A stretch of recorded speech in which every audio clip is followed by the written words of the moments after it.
Tell, Cockerel. He's just a true guy. You'll have a true time. Tell, Cockerel. Leave your troubles at the door. You know the game, you know the score. We're here to have fun, so holster that gun and read the writing on the wall. The Predictions League, done every week. It just goes on and on and on and on and on and on and on and on. Why do I always get it wrong? Tell, Cockerel. He's just a chill guy. You'll have a chill time. Tell, Cockerel. Jose gets himself around. Always talking Spurs, wherever he is found, home or away. He always tips to win, throws the form book in the bin with a cheeky knowing grin. Tell, Cockerel. He's just a chill guy. You'll have a chill time. Tell, Cockerel.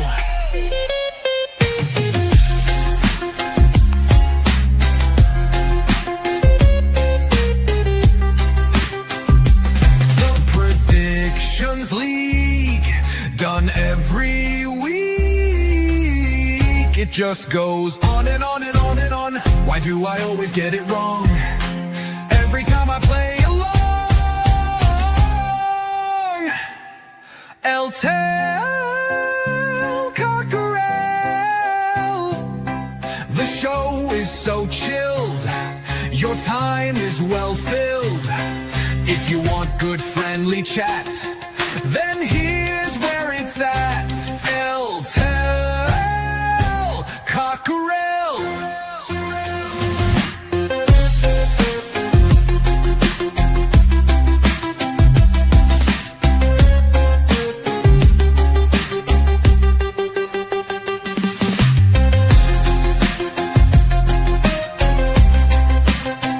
It just goes on and on and on and on and on and on and on and on. Why do I always get it wrong? Tell, Cockerel. The show is so chill, your time is well filled. If you want good friendly chat, then here's where it's at. Tell, Cockerel.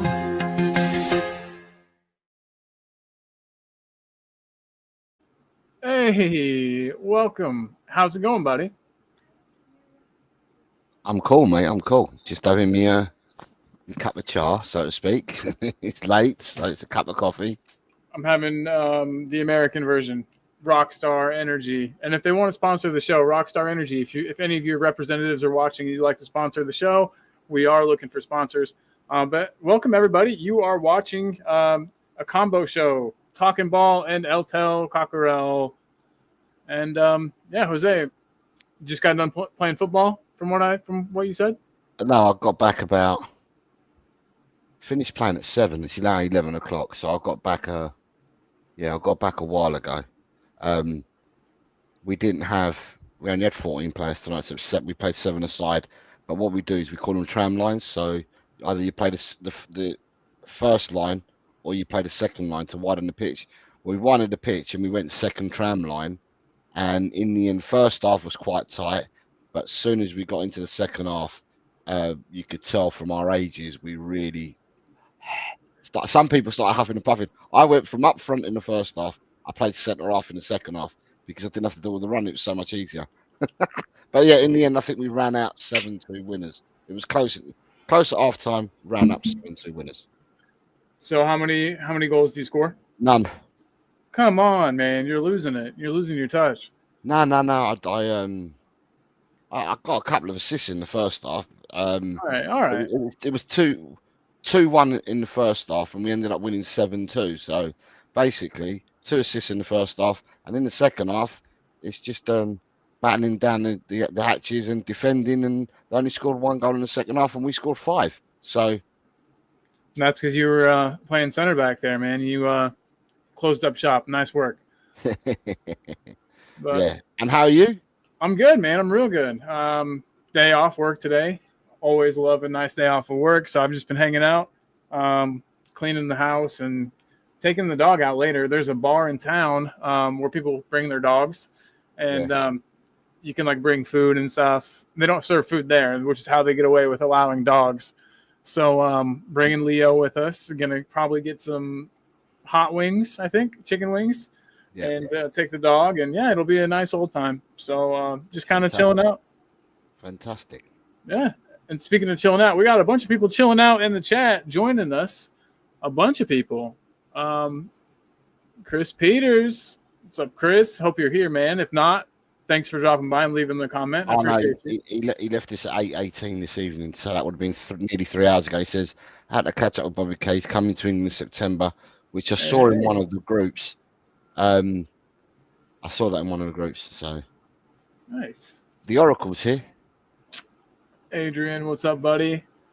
Good evening, Adrian. Probably a little warm for the robe. I bet he's not got the robe on today, but.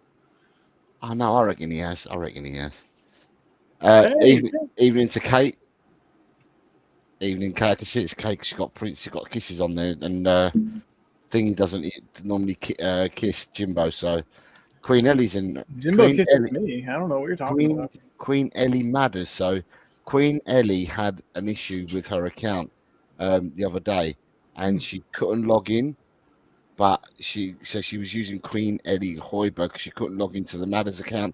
Well, obviously she has because she's saying hello here. She does say hello to you as well. Let me just catch up. She says hello to you there. Boom. Big love, Ellie. Glad to see you, my friend. Hope you're doing well. I think Oracle's trying to ring. The Oracle's trying to take away what you're talking about tonight. Rodrygo for Hill, as long as Real Madrid gives 20 million cash as well, no checks. I'll take a credit card even for that deal. Corey Boy says we have about 0.0000.1% chance of signing him. So you're saying there's a chance? Yeah. That's what I'm seeing. Slim pickings. The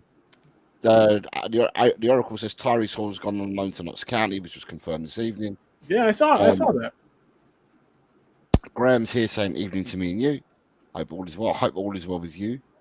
What's up, Graham? James, big up to you both. James talks Spurs. I haven't seen you in a good while, my man. Hope you're doing good. Jess saying big up, Jose. I hope you're well. Good evening, Jess. Big up from Dan. I hope you're well. Small downs to you, Dan. For your big up, it's my small downs back to you. James Talk Spurs says I must have been like Richie today then. I don't know, Richie gets about a bit more than me, mate. And side answers this evening, everyone. Call up with a chat. Yeah, nice work. You're a pro. You're a proper pro at the chat, my friend. But yeah, man, it's always a good day when I get to do a show with you. It's kind of a sad time to be a Spurs fan. You know, at least I try not to get too attached to players. You know, it's not about the players, it's about the badge. But if there's anybody that's been kind of the embodiment of Spurs and the badge for me, it's been Sonny, and Sonny is officially leaving. I haven't talked to you since that's all been officially official, and I actually didn't get to see the Newcastle match. I couldn't find it anywhere to watch. So yeah, we need to talk about this a bit. We're losing our talisman, and I'm sad. I'm sad about it, man. I'm gonna miss him. But I will say, I'll be the first one to say that he has kind of lost a step. You know, he's not quite that electric player that he once was, but it's still a sad thing, man. How are you feeling about the loss of prodigal son? It was going to happen. For me, it's probably happened 3 years too long from what my thoughts were. I can't take back my thoughts because my thoughts were what I had 3 years ago. or pre the last World Cup, when I said the famous story that I'd put in the groups, I'd sell Sonny now, and I would bring in Mohamed Kudus from Ajax Hey, at the hey. time, and Yeah. Manuel Ugarte, who was playing at the time for Sporting Lisbon.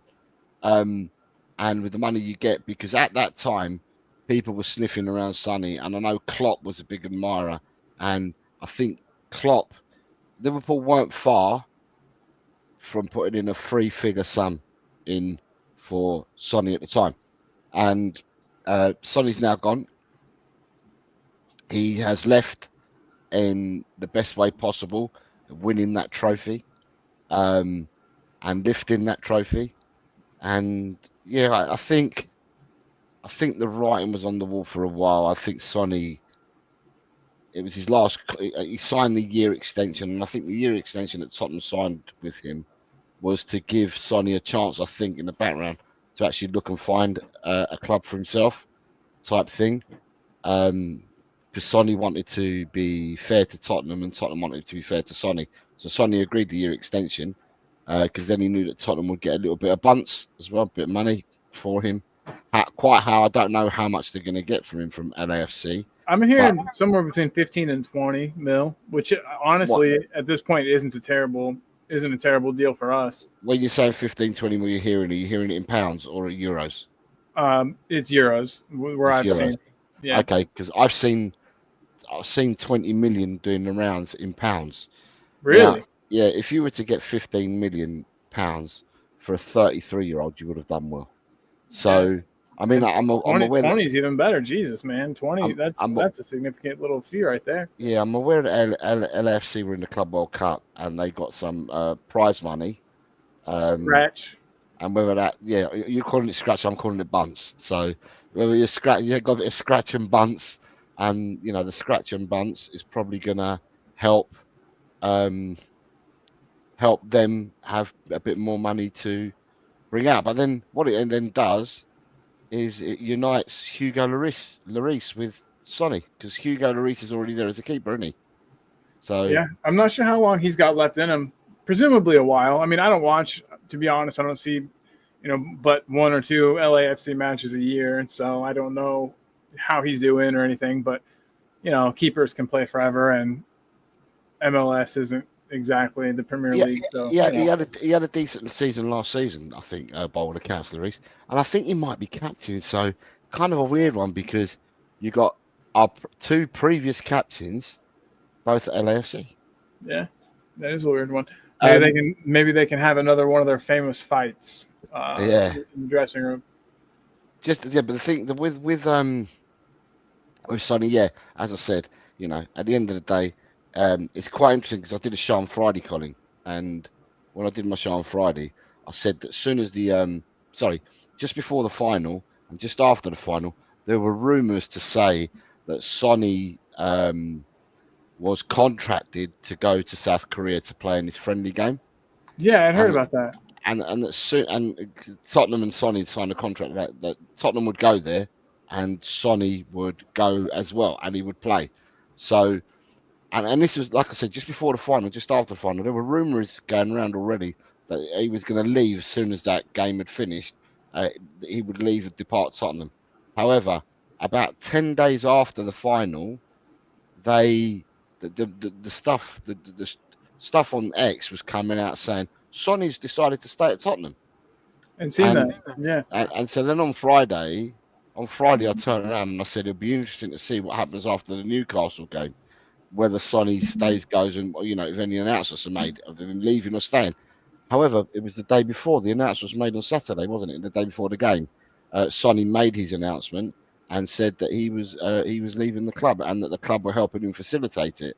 So, yeah, he goes away with all our well wishes. I think everybody will remember Sonny. Sonny's been part of our lives and part of the furniture at Tottenham for the last 10 years. So even the new generation of Tottenham supporters, a new generation now, the youngsters, a new generation, they would know nothing other than Sonny, because Sonny was the man that's played there for the last 10 years.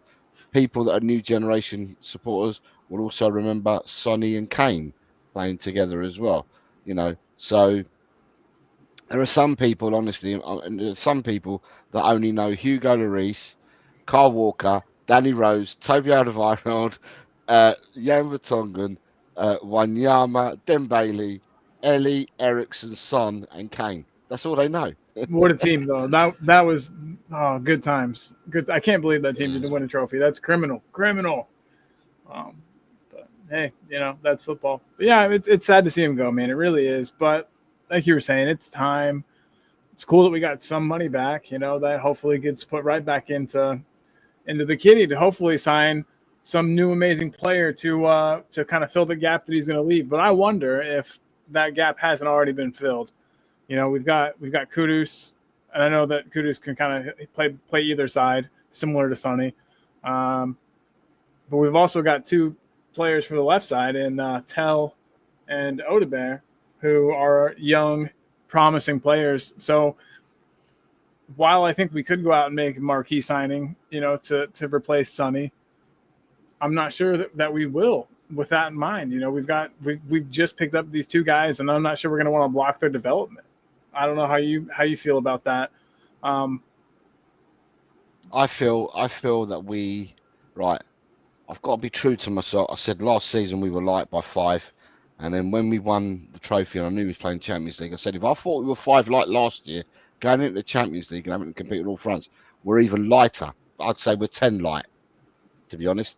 We're really, really lighter players. Now, at the end of the day, if you're asking my personal opinion is I feel that we are very, very light at the moment in the front three, and I also think we're light in midfield.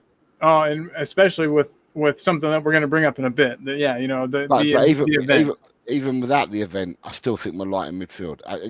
When I say light, I think that you got too many similar players in the forward positions and in midfield. We've got too many similar players, and you need a different profile of player, both in the front three and in the midfield. That's my opinion.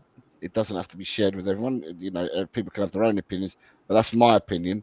But at the end of the day, look, we've got two youngsters in Odegaard and Tell, and I don't know where to turn on this because everyone has got their own opinions, but they're two bloody young kids, right? And at the end of the day, all we've done is we've brought two kids who are electrifying for their age groups and that. Oh, and yeah. they could, as well as they couldn't, but they also could go on to become the next big wild things. Do you know what I mean?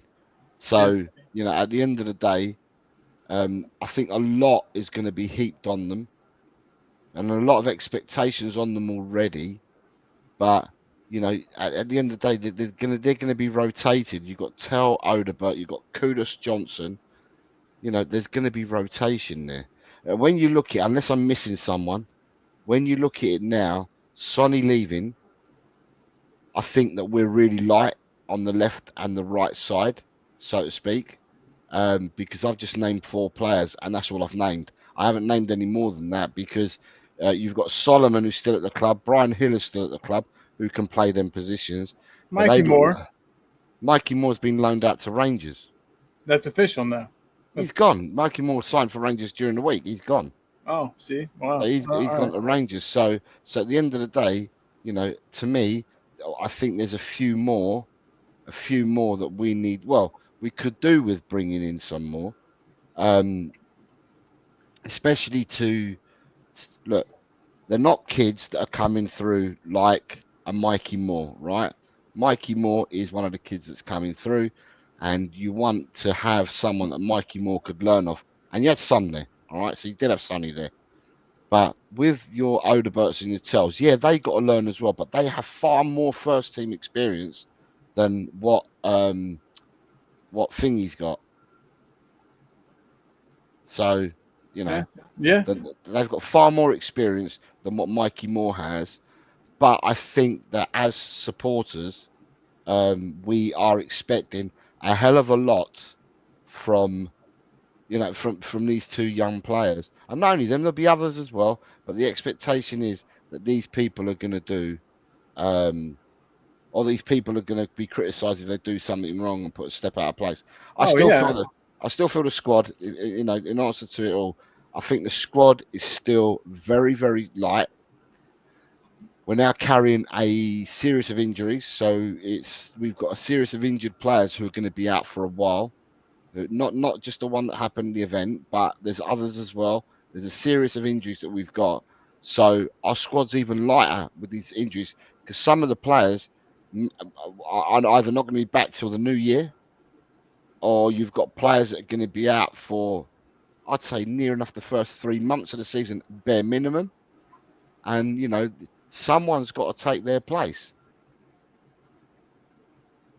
yeah, So, yeah. so to me, I think that we're quite light, in all honesty. Well, being light, that leaves room for the gentleman that I've got in the photo on screen right now. Um, it's not going to happen. Listen, it's not going to happen, but it's fun to dream about. I've seen rumors. I saw one on, I think it was BBC Sport, but it was like a rumor page. It wasn't an actual journalist putting their name on it or anything. But yeah, there's been talk of Rodrygo coming to Spurs, and I took a look at his wages. His current wages aren't anything that crazy. I think he's making. Hold on, I got it here somewhere. Yeah, he's currently making I don't know, like 100 grand a year.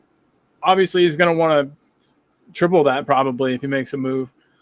But I guess what I'm saying is his wages, especially with Son leaving, freeing up Sonny's wages, they're not.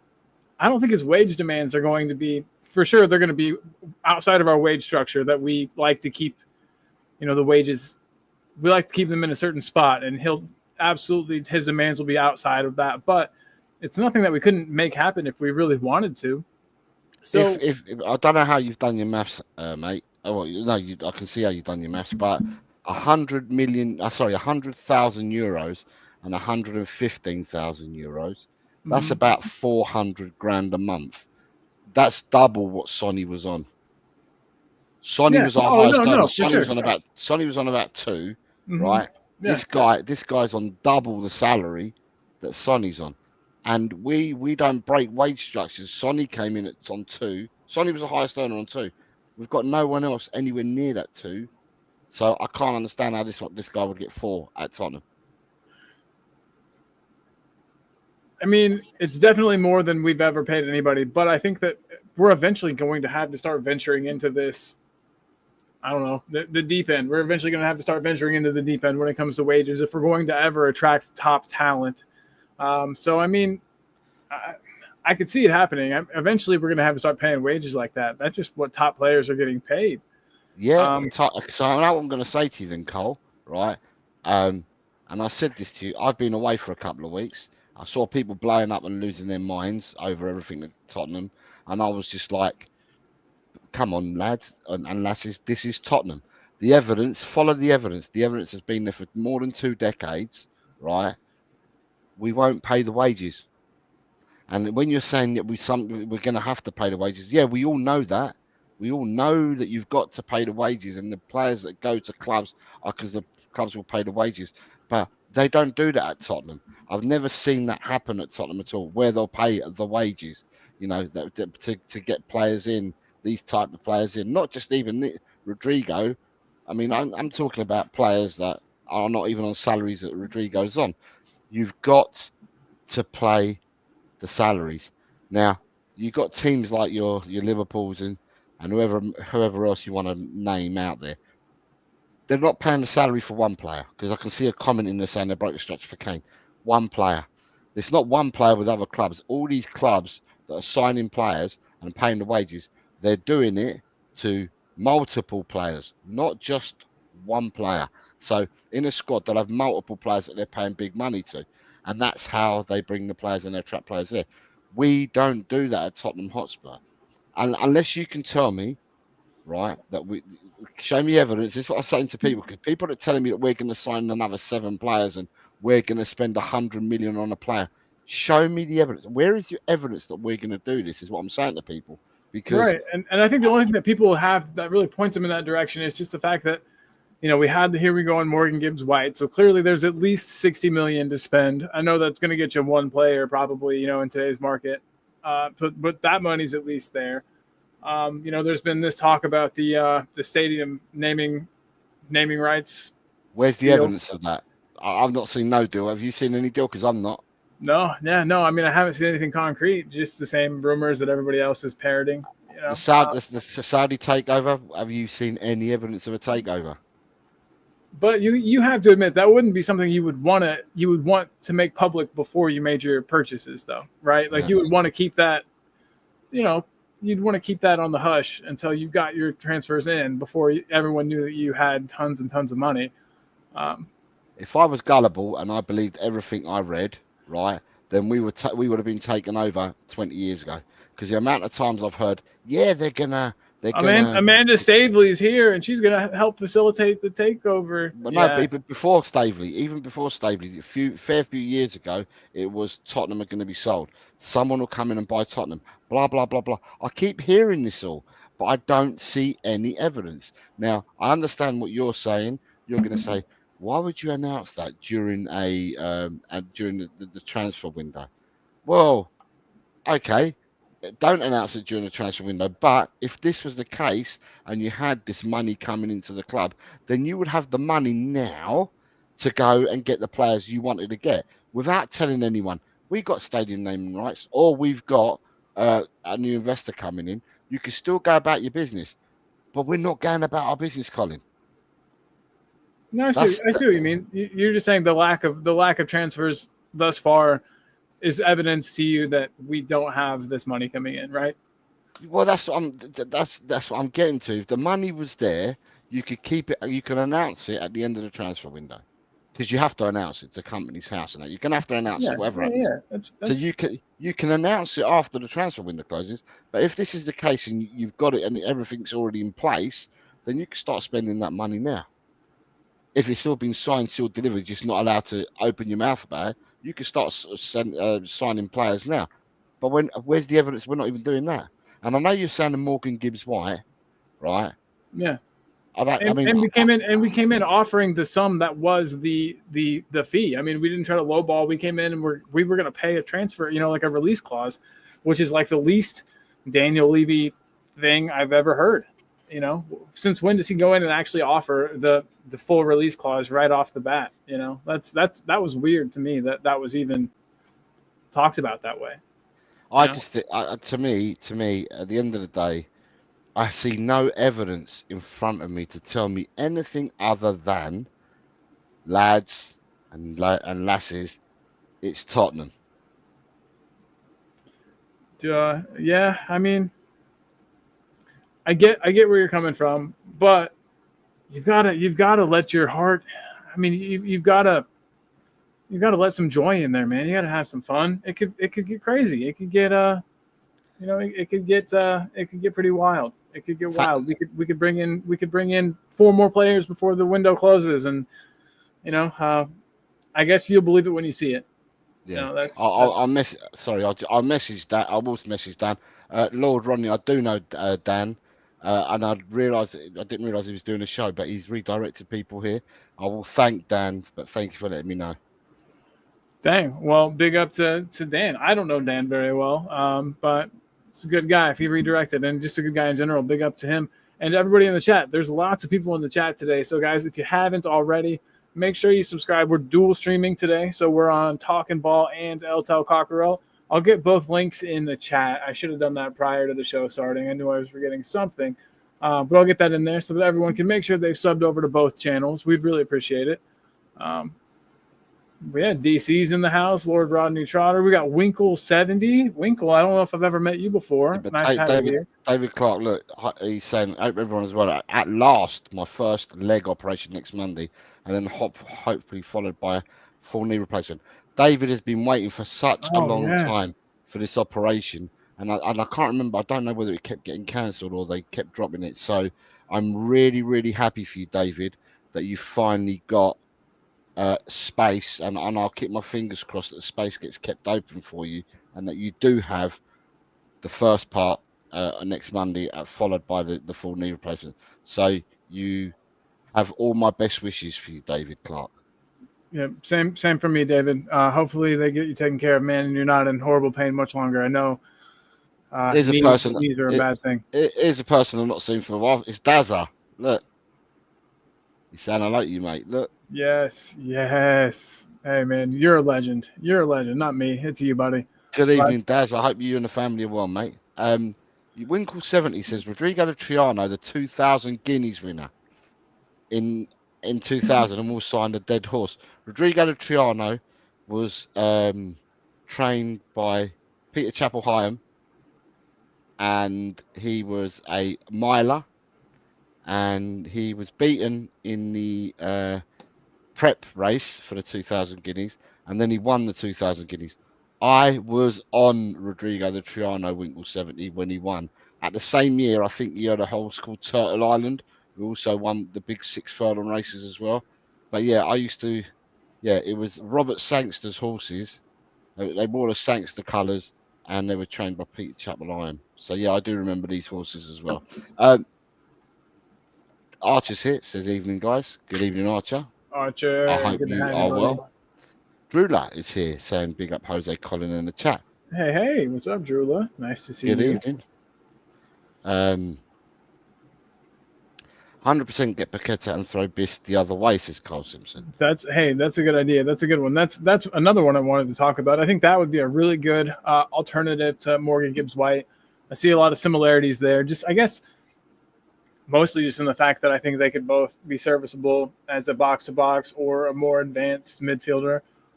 So yeah, I think that would be that's a good shout for sure. Let's take all of West Ham's best players. You guys know or should know how much I love West Ham. So yeah, let's take everybody they got. Let's take all their good players. I'm down with that for sure. I don't know. That seems likely. That seems like a move we could get done, you know?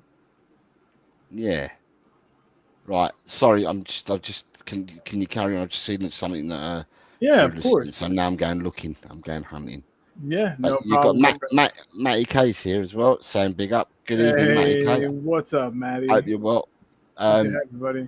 David Clark also says, hopefully I will be back volunteering at my local hospital. Meet and greet. Nice, man. Heck yeah, dude. Good stuff. Yeah, that'll be good, man. It's always good to give back. For some reason, I mean, giving back makes me feel good. So hopefully it does the same for you, man. And maybe that can help, help you out. So I know, like Jose said, you've been having a tough time recently, with the pain, and that's not good for your mental health either. So yeah, man, hoping everything's turning around for you. Seems like it is. So that's good stuff, my friend. Good stuff for sure. Drew, I've put it back in there on this. I've done it this way now. I'm not sure what's happening, but I've done it this way now, so I'm not sure. Boom. I've just done it that way. So there you go, Drew. Is that the members link for your channel? She says yours works, but mine doesn't. Oh, interesting. Well, yeah, guys, if you want to grab a membership, the link for Jose's is right there. Mine's pinned in the chat. So yeah, feel free. Feel free to do that if you would like. Going to be doing some member shows eventually, but I'm getting back on the horse in the whole streaming game, so it might be a while before I get a member show or two going here.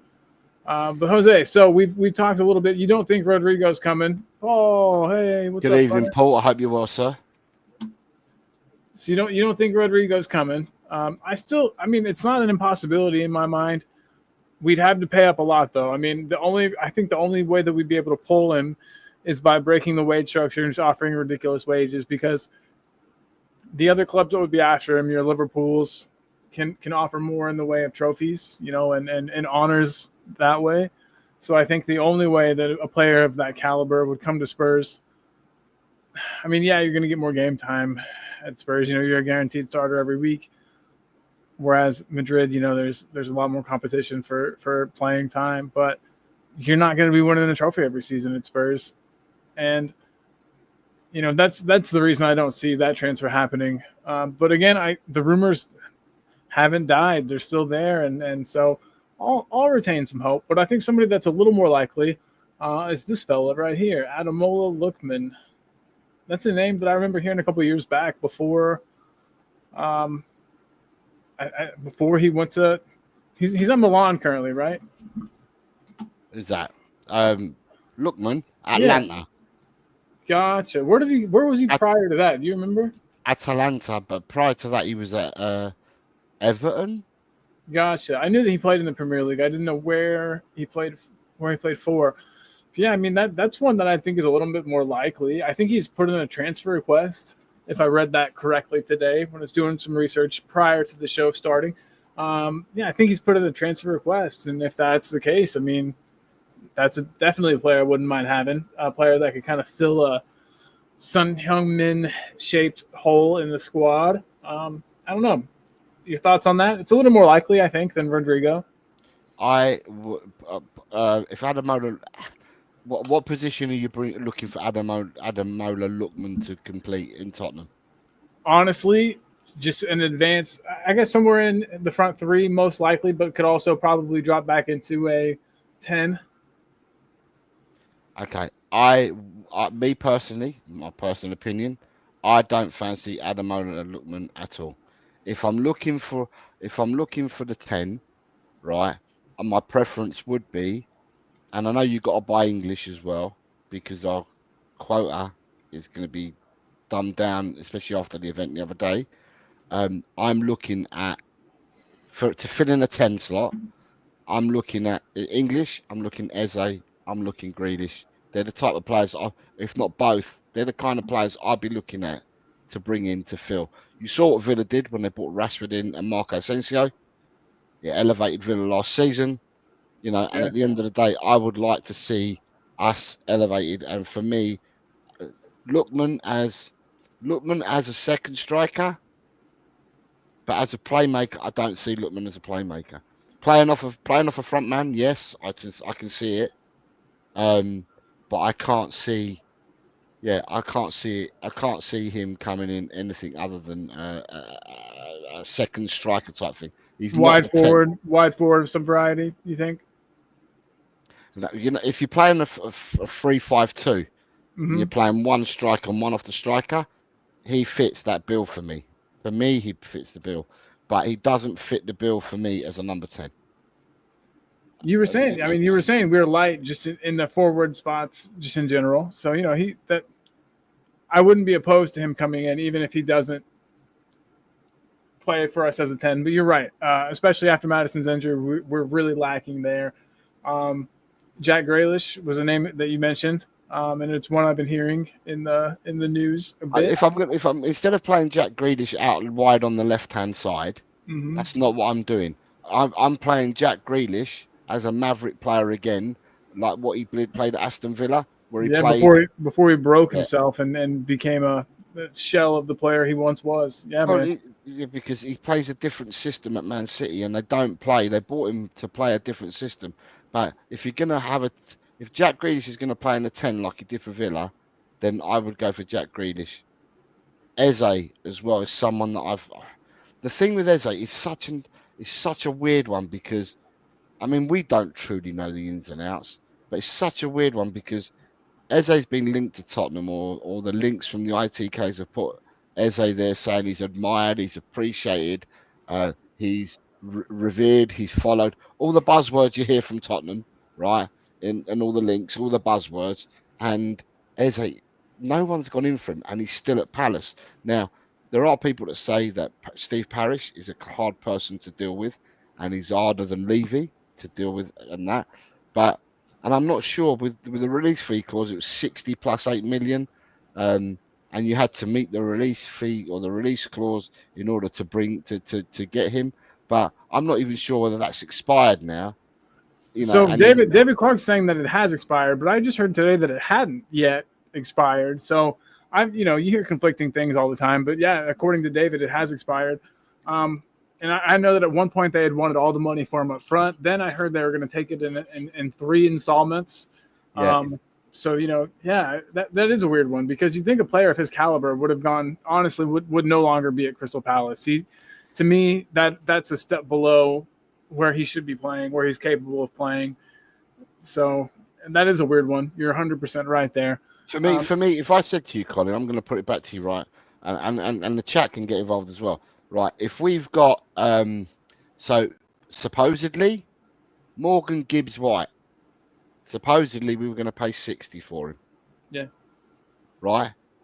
So, have you seen Morgan Gibbs White play? Yeah. Yeah. Okay. Not the most exciting player I've ever seen play, but yeah. Okay. So Morgan Gibbs White, if we were prepared to pay 60 for him, if we went to Palace and dropped 70 for Eze, or 75 or 80 for Eze, I think Money well spent.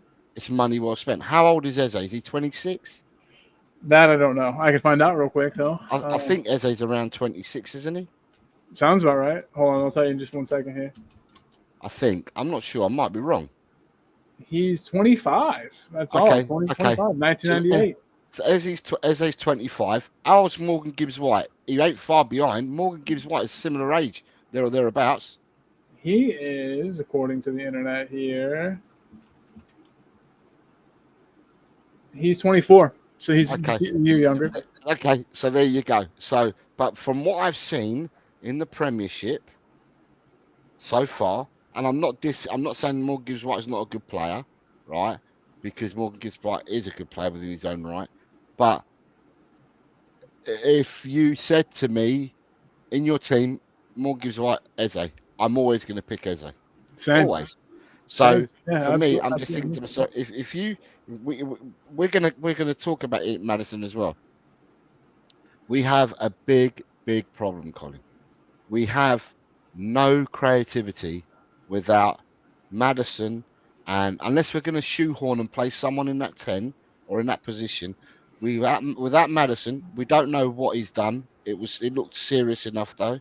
It looked serious enough that people are all talking about serious February earliest season-ending injury already before the season starts, and February earliest is what people are saying, without the prognosis being given, and just by the fall that he took. So you've also got the young man Kulusevski, who's out injured as well. Kulusevski will be out supposedly for at least the first 3 months of the season. I was hearing October that he'd be back. Yeah, so that's 3 months. Yeah, that's 3 months for definite. That's So bad. Yeah. so at the moment, Colin, our creativity is not there unless we switch and we're going to play our players differently or play someone differently. If we're not going to do that, and we're not going to play someone differently, we need to go out there and buy a player or 2 players, because there's no point of buying one and then you ain't got a backup or you can't rotate. It's all right having these players that can play second striker out on the right, second striker out on the left, second striker can play in the 10. It's all right having these players that can adapt and stuff like that, but we need players to come in and play in natural positions. I'm with you, Daz. I'm with you. No shoehorning, Jose. Gets a natural 10. I'm with you, Daz, and I'm saying I'm with you on that. But at the end of the day, for me, my satisfaction, my personal opinion, because we all see football differently, but my personal opinion is, I'm fully aware that we have got problems now with the English quota. With Maddison's injury, if Maddison don't get selected in the squad, which he won't, because he's not going to be fit for the start of the season, he won't be selected in the squad. It means we drop down to 6 homegrown players. We need to have 8. Yeah, I mean, Eze seems like a no-brainer at this point. Or again, you could get a Jack Grealish to come in. That wouldn't be bad. Do you think that we could get Grealish on loan? Do you think that that's a possibility, or do you think that City would want, a fee, like a purchase? Yeah, if you're going to loan someone, you have to pay a loan fee. Right. I guess what I'm asking is, do they want him off the books permanently, or would they be okay with a loan? And I know that you don't know the ins and outs of what's going on in City. I think, I'm not sure, but I think the Man City would probably like to have a sale of the player because they spent money. So selling a player would probably be better for them. But like we know, because Tottenham are famous at this, when we can't sell players, we have to loan them, don't we? Yeah, but it's because we don't have money to burn like they do. I mean, no, it's not money to burn. I'm talking about when we couldn't get rid of Højbjerg, we had to go on loan for a year before we got them. You see what I mean? So there's a lot of this going on. Tottenham are really good at that. We keep loaning players out. We can't sell them. Man City would probably like a sell first and foremost before a loan. And if they were going to loan him out, yeah, if the club goes in for Grealish on a loan, you would have to pay a loan fee. Now I don't know what that would be, but then it's who meets the player's wages. Because Jack Grealish is on, I don't know what transfer market says. I reckon he's got to be on about three, possibly 300 grand a, a month, a week, or whatever it is. I don't know. But he's going to be on about 300. Cool. 300 grand a week, it says here online. 300 grand a week. Which is more than Sonny was making. So that's 1.2 million per month. Okay, yeah. Right. Who's going to meet his wages? I know that we did it with. Apparently, we did it with Timo Werner. We paid 180 grand a week. We paid his wages and we paid a loan fee. And in all honesty, personal opinion, I'd rather give Jack Grealish the 300k a week than giving Timo Werner 180 grand a week. Oh yeah, no, for sure. I mean, without a doubt. And if there's a player that's worth it, it's the Aston Villa version of Jack Grealish. I mean, absolutely. He was phenomenal there. He was. Honestly, if you would have given me the choice at that time between him and James Maddison, while I think they're similar players in a lot of respects, Jack would have been my choice all day long. You know, but I do see similarities between the two players, and I think that Grealish would fit in our squad. You know, I don't know enough about Thomas Frank and the style that he likes to play. I thought that going for Morgan Gibbs White was kind of a weird one because he's like not your typical 10, and he's a weird box to box midfielder too. I don't know if James Maddison. It almost seems like Tommy Frank wants a beefier, like stronger midfielder that maybe. And again, it's basically the Morgan Gibbs White approach that's making me think that. But I don't know. I don't know how well Maddison fits into the system now with Thomas Frank at the helm. So we'll have to wait and see. Obviously, you know, him being injured, he's not going to fit into the squad at all for months and months now. But yeah, I don't know. And especially now that he's being injured, he's injured so often. I wouldn't be surprised if we look to move him on. You know, who's that? Maddison. Maddison, yeah. Listen, Colin, if they confirm, because he's had an injury on his knee before, if they confirm it's an ACL or an MCL, right? First and foremost, you've got to feel for the lad, right? Because this could be his livelihood over. Yeah. If he's got an ACL and MCL. So it's not about we move the player along. He may not be able to play top level football again. So, at the end of the day, first and foremost, my thoughts are with Maddison because obviously he's a human being like everybody else. He's got a family to support and everything. And, at the end of the day, his livelihood could be taken away. And no one was near him. He just dropped, and no one was near him. So it's not about the worst injuries too. Yeah, a contact injury. Yeah, it's not about being moved on because he may not be able to play again. So it's really, really unfortunate. But the thing is, at the moment, is we know what's happened. We saw it. We know what's happened. He's out. He's injured. So the thing is, there's no point thinking to yourself, what's going to happen? Let's wait for him to have a scan and blah, blah, blah. He's out. So he's out. Kulusevski's out. Well, then you need to do something. You need to do something. Now, I'm not going to turn around because I don't know. I'm not going to turn around and say we're not doing anything. We could be doing something, Colin. But it's always Tottenham. It's always Tottenham. Every year, Colin, that we play in Europe, right? And you'll hear me say this before. I can't understand how Tottenham are the only team that I ever hear of. We've got homegrown problems. We haven't got academy trained. I don't hear any other team that plays in Europe say, oh, we've got this and we've got that. They just go and they pick their squads of 25 and they play. But Tottenham, every time we're in Europe, every year, all you hear is homegrown, academy trained. We ain't got enough of one, we ain't got enough of the other. who's doing the number counting and the number crunching in the background to ensure that we've got enough homegrown, that we've got enough academy trained or club trained? Who's doing all this? Because someone hasn't been doing it for at least the last 10 years, because we've always had a problem with it. Yeah, the last time you brought that up, I did bring up the fact that I don't know about you, but I don't get into other clubs' dealings and ins and outs to know if they're having problems in that area.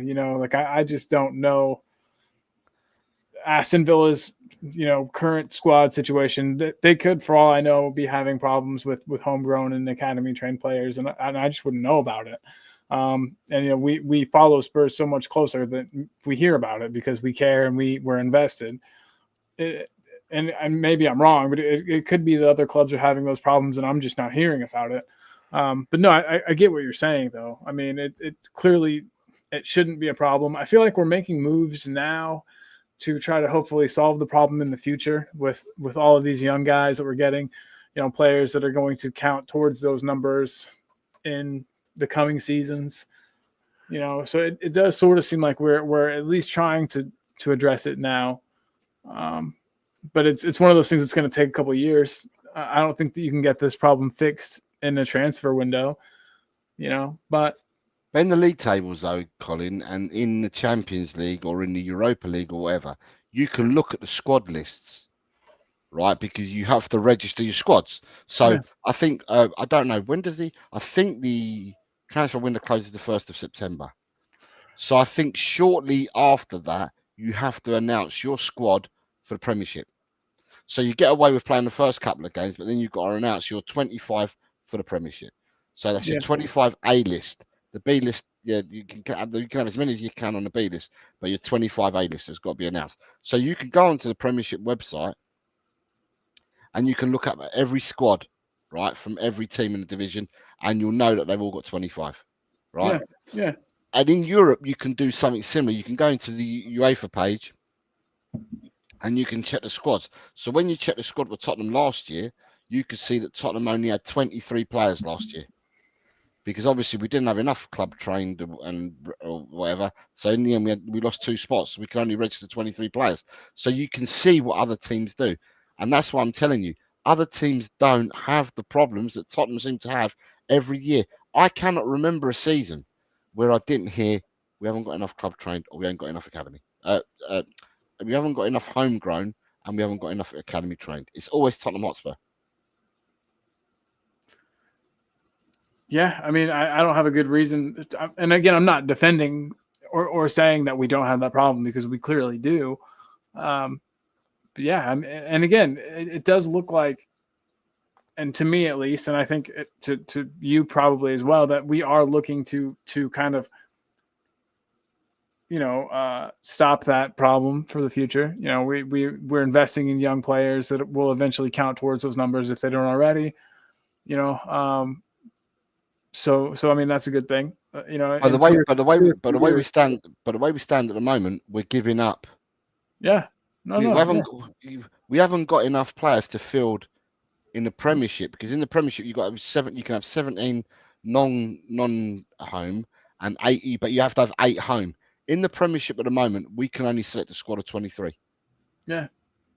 Because we haven't got enough homegrown players. And that was Morgan Gibbs-White was going to count towards that. That was the plan with him, and so. And Maddison would have made Maddison and another.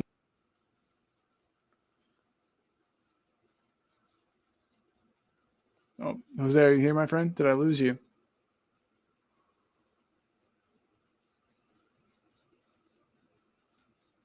Well, I'm not sure if anyone can hear me, but I've lost Jose. If you're still here with me, let me know in the chat if you can hear me talk. But Jose is gone, everybody. But yeah, Jose makes a good point. We are short on homegrown players. And that's why a player like Eze would make so much sense. That's why I'm surprised that we haven't made further moves for him yet. Rodney says he can hear me. Appreciate you, Rodney. You're a good dude. You're a good one. Well, everybody, Jose will be back in just a moment, I'm sure. Unless his internet's just gone completely. Maybe he forgot to pay the bill I'm just kidding, everybody. But no, with that in mind, if you could go ahead and hit the subscribe button on both channels, both mine and Jose's, El Tel Cockerel and Talking Ball, it'll help us pay our internet bills. See where I'm going with this in the future. So we'd really appreciate that, guys. And again, it's nice to have you all here. Let me see what some of these comments are saying. By the way, guys, how sad are we that we've lost Sonny? We all knew it was coming. We all knew it was going to happen one day, but it doesn't make it sting any less for me. David says, if Spurs were a proper club, who Levy said, that wants to win the Premier League, we would put a bid for Eze for 70 million, but we won't. And again, I wonder why we won't. If we were willing to pay 60 for Morgan Gibbs-White, who in my opinion is an inferior player in just about every single respect, I don't know why we wouldn't just shell out the further 10 to go and get Eze. Like I said, the superior player. It's a weird one for me. I also saw one of my favorites in the chat a bit ago says Rodrygo. Yeah, man, I was just kind of being a little shithead with that. I've heard someone pop into the back room, and he's here. He's back. Did you forget to pay your internet bill, Jose? Did you forget to pay the internet? I don't know what I've done, but something's just going mad here. I told everybody to subscribe. Help you pay your internet bill if they subscribe to your channel. I'm just giving you trouble. Fantastic.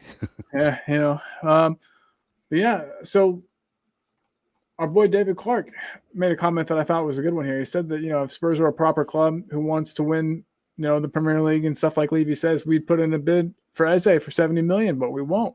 Why do you think it is? I mean, if it's that easy to just go and pay 70 million and it's done and he's here, why won't we just do that? I don't understand. If there's got to be something else to that. There's got to be more to that transfer than just put up 70 million and it's done, because we were going to pay 60 for Morgan Gibbs-White. That 60 is just sitting there earmarked to be spent. And who knows what type of installments or crazy, payment plan we were going to do with that 60, I guess. Maybe that's where the difference is. Maybe they want the 70 up front or mostly up front, and we're not willing to do that. David Clark is saying exactly what I'm saying. I mean, I don't know. Have you had time to watch the overlap? Oh, with the interview with Gary Neville and Daniel Levy, right? Yeah. If you watched the interview, I mean, have you watched it or not yet? I watched it. I was doing other things. Okay. If you watch it closely, what I felt was, when you talk about football matters, Levy was kind of quick in his answers or trying to move the subject on. When you talked about the stadium and shit like that and outside football influences and anything to do with outside football, mate, he had the time of day to make explanations and do absolutely everything. Levy's not going to change. This is why when I was away, right, for a couple of weeks, and I came back and I could see people losing their minds, I was like, really? Why are people can either go and research for themselves, right, and think for themselves, or they can follow what other people are saying. I have seen no evidence for more than 2 decades that we are going to do anything different in this transfer market. I have seen no evidence of a takeover. I've seen no evidence of a naming rights and that, because if all this was in place and it was going to happen, then we would have gone out and we would have put money in to the market and bought a whole load of players. You, like me, like everybody else, we want the best for our beloved Tottenham. We want the absolute best. And what we wanted to do is, once we won that Europa League last year, and we knew the season that we'd had in any way, and then we're going to go and play Champions League football, we know, and what we want as Tottenham supporters is we want us to take that next step. We want to jump that next step. And jumping that next step is going out and buying players, but also paying the wage, because you pay the wage, you get a higher caliber of player. Yeah, for sure. Our squad cost ratio is well known throughout the whole of Europe, that we, even teams that are at the bottom of the Italian league, the squad cost ratio is higher than ours. We are the lowest in the whole of Europe, in squad cost ratio, because we won't pay the wages. And you know what scares me is the fact that we brought in Thomas Frank, because he's kind of known for that. He's kind of he's been known to get more out of a squad than he perhaps should be able to, with his time at Brentford. And I'm worried that's why Levy brought him in, because he can overperform with the players that he's got at his disposal. And I'm worried that's what Levy wants him to do here. Obviously, it's a step up, and he's got better players at his disposal. But I'm worried that Levy's going to want him to perform, to be able to keep us in Europe with the types of players that we already have. I'm not sure if you feel like that as well, but to me, that's what's going on, and I hate it. I hate to see it, but.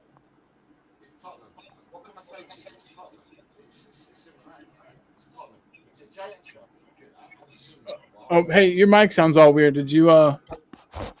Jay Ashraf, sorry, I've not seen you for a while. I hope you're well. He's put in there, Rodrygo's a pipe dream. I'm expecting the Moroccan lad from Leicester to come in the cheap. I think I saw David Clark put something in there as well about El Kanous. I thought today there was a here we go. El Kanous's release fee has been met by someone else. I don't know a thing about him, so I can't say whether we've missed a good one or not there. But yeah. Yeah, Adrian is saying the Spurs, the Moroccan lad from Leicester has been transferred. I thought I read somewhere today that El Kanous, someone has bid for El Kanous and they've met the release fee clause, and it's not Tottenham, it was somebody else. And I'm sure they're a Premiership team. I don't even know whether it's Everton or someone like that, but somebody else has already met the release fee clause. Well, if Everton are making moves and we're not, that's going to upset me. But, I mean, what can you do? Well, okay, Jose, before we've been going a while, and I know it's Leeds. Sorry, it's Leeds. Well, that's Ryan even worse. Ryan G says Leeds. Leeds met the release keys for apparently a few days ago. Wow. But if Leeds is the team that we're competing with for players, that's awfully sad. Well, it's not, because at the end of the day, if you act quickly, you get what you want. And obviously, everyone operates in their own certain way. Tottenham just operate. So have you heard about Kudus wanting to play in the middle, wanting to play at the 10? I heard it was Sean Butler on his show was saying that he had heard something about Kudus wanting to play in the 10, and perhaps being promised that here. I don't know if I've ever seen him play there, first of all, but he's not the creative type of 10 that I would want. You know what I mean? No doubt in my mind that he could sit behind the striker and do a job, but I don't see him pulling the strings and being a Maddison type number 10. Do you think he's got that in his skill set at all? I also heard that from the same chap on that show. Yeah. And all I've seen, evidence, is what I keep talking about. The evidence that I've seen is that every pre-season game that Kudus has played, he's played from the right-hand side. So that's the evidence. I can only go back to you with evidence that I've seen. And all I've seen is Kudus played on the right. He hasn't played in the 10. He's played on the right. Well, I was wondering if that was the case. I guess that could have explained our lack of movement in that direction. But again, if that's not what you're seeing. Whoa, Chris Peters is here. Late night, Chris. It's past midnight. Peters. What are you doing up, sir? I hope you're well, Chris. Big up, Mr. Peters. All right, well, Jose, I asked you about this guy, and you said hell no. We'll see what the chat thinks. There's a certain free agent. He's 31. He's 31 now, so he's getting up there in age. But yeah, Isco's free agent. He could definitely do a short-term job for us there. I'm sure his wages are on the higher end as well, but not for you though, right? Too slow, you said. Couldn't keep up with the speed of play in the Prem, most likely. The thing is, right, is that I shouldn't think that way at all. But football, I mean, there was once upon a time that you had players, these 10s as you call it, the playmakers. We had one of the best ever in Glenn Hoddle, and he was deemed to be a luxury. And I think a lot of these players were deemed to be a luxury here in England. However, in the Premiership, you're now seeing that some of these luxury players can play in the Premiership, even though the speed of the game is lightning quick, right? And it is lightning quick. But for me, I'm just a bit. I'm watching Isco last season. I just felt that Isco's lost the drive, and I'm not sure that Isco's a type of player that could come and cut it in the Premiership. I think he might have been it able was just to an when he was. idea. I think he might have been able to when he was younger. Mhm. So if you go back to the Isco of 7 years, 8 years ago, I think he might have done a job, but I don't think Isco can do a job in the Premiership now. Not well. Yeah, it's not surprising that he might be. Did you say he's a free transfer? I think he's Yeah. free agent Okay. this summer, I believe. If he's a free agent, it's interesting because there's a lot of free agents out there.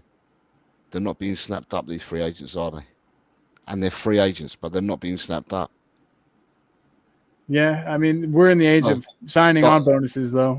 So he wouldn't be free for. Dominic Calvert-Lewin's a free agent at the moment. I haven't heard anyone going in for DCL. Yeah, pass for me. But no, I know what you're saying. I mean,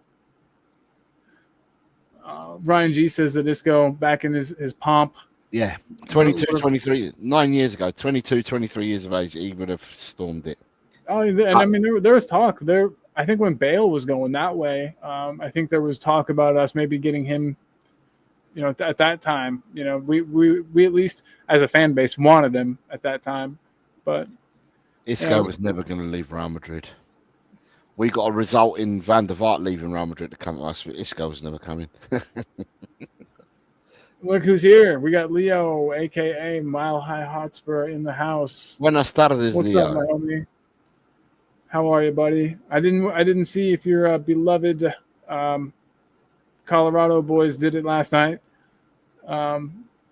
Playing against a Mexican team, I believe. But is it the Leagues Cup? Anyway, I'm not sure if Colorado won or not. Let us know in the chat, man. Let us know. Adrian is saying that he thinks Calvert-Lewin's gone to West Ham. Calvert-Lewin's still on his holidays. I don't think Calvert-Lewin's doing anything at all. Callum Wilson's gone to West Ham. But there's no Calvert-Lewin hasn't. Callum Wilson has definitely gone West Ham. No Calvert-Lewin, no. Unless I've missed something completely, Adrian. Interesting. He took Kane's box in the stadium, probably, or Charleston. I'm missing this. What's Archer? What's he saying here? What are you saying here, Archer? Right. So what it was in the interview today with Levy. So it's interesting, right? Because he's interviewed Levy, and they were setting up a whilst they're interviewing him, they were setting up the concert for Mary J. Blige and 50 Cent. You can see them preparing the stage and erecting the stage and all that. So I know when that was, right? Because obviously I went to it. You were there, yeah. What they did is they walked past a box, and Levy said to Gary Neville, "Yeah, the boxes they'll be hired out tonight, or they'll be hired out for the concert." And then he turned around and he goes, "That used to be Harry Kane's one." So they've gone in to have a look, and thingy, what's his name? Gary Neville said, "Corey's kitchen in here is bigger than my kitchen at home." So that's what Jay Ashraf's talking. They didn't turn around and say, because he said this used to be Harry's executive box. Okay. But obviously they didn't turn around and say whose box they'd given it to. So sorry, Drula's now worked it, so she's now worked out to become a member. Drula, can I ask you a question then, Drula? If that's the case, was there something wrong with the link that I'd put out there? We'll find out. But yeah, so Isco is not for you. Again, it was just an idea I had. I see this as sort of an emergency, and when emergencies come up, you have to sometimes look for alternative ideas. And Isco isn't someone I would normally look at, but I thought needs must type of a situation. Maybe he's somebody we could turn to just for a season or two, kind of a rotational option perhaps. The problem that we've got, I understand what you're saying, Carl, but the problem that we've got is one that we have every year, mate, in my eyes, and that's poor planning, because we're now we're now 2 players light for just to meet the homegrown quota. We have got a squad that is not only lopsided, but has a lot of players that won't have spots. So last season we had Region. Remember we had Region, and Region didn't have a berth in the squads, but yet he was with us. He hadn't gone out on loan or anything like that. So he was with us. You're paying his salaries, and he's not in any of the 25-man squads. So he wasn't in the Premiership squad initially, and he wasn't in the squad for the Europa League. So, and at the end of the day, we ended up sending a load of players out on loan. And even with sending out all the players that were doing on loan because we couldn't sell them, we still had a bloated squad.